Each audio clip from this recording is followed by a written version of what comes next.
Yo guys, Dylan here, and today we're talking about the Google Home.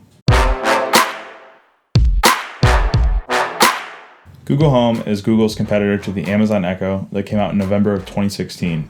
It's a connected Wi-Fi speaker with Google Assistant built in. To get started, you just have to download the Google Home app on iOS or Android.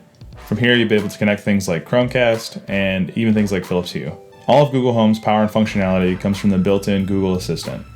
This started as Google Now and has now become a full-fledged voice assistant.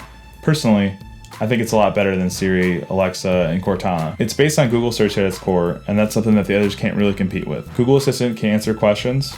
Who's the president of the U.S.?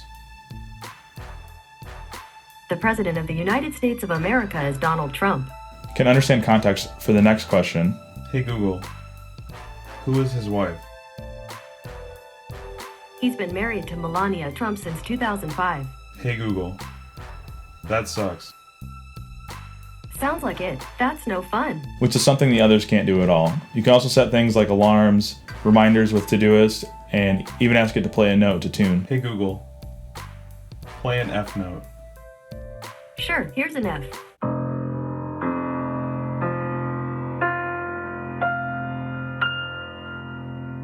So let's talk about another primary function of the Google Home, playing music. On your first setup, you'll be prompted to pick a preferred music service.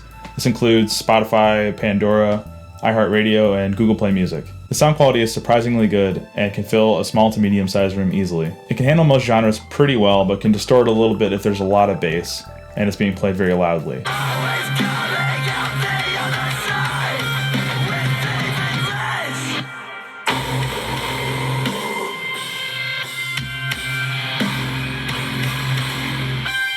You can always use touch controls on top, which are indicated by the LEDs, to turn it up or down physically if you need to.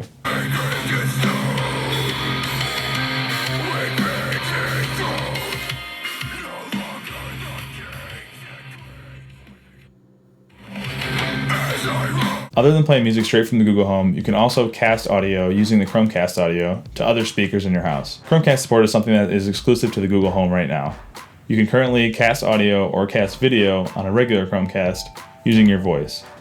On launch, this only supported YouTube, but newer apps are starting to support it, such as Netflix. While casting audio and video to other rooms is a cool feature, I still think this is one area that the Echo Dot is the better option. It's much easier to give commands and receive feedback in the same room that you're in, rather than sending them somewhere else. A lot of Google Home's potential comes from the use of if this, then that. At launch, this was essentially a workaround for not having a lot of third-party support. Third-party support is growing, but this definitely helps. As you can see here, I've already added many of my own applets and applets that other people have created. Another great part of if this then that is being able to use more natural language when talking to your Google Home. Right now, the weakest part of the Google Home is still just third-party support. Google Home launched with support from SmartThings, Nest, Philips Hue, and if this then that. I know they will come in time, but there are also some simple tasks like setting reminders that don't work right out of the box. And that's pretty much the story here. You might have to work a little bit to add the functionality that you want, which isn't too severe, but it's definitely worth mentioning. So how does this fit into someone's smart home? The Google Home can become your hub for other smart home devices. While there isn't a cheaper Echo Dot-like option yet, people may be willing to add a couple throughout their house. $130 for this much utility is definitely worth it, considering Bluetooth speakers alone can get up into that price range. So what room would you want to put this in? Although they're great in virtually any room, I think they really shine in a bedroom or a kitchen. You can ask for the news and the weather in the morning, or even control your lights from bed. While in the kitchen, you can ask for recipes or measurements hands-free, and playing music in either room is always a great option. Anyways guys, thanks for watching.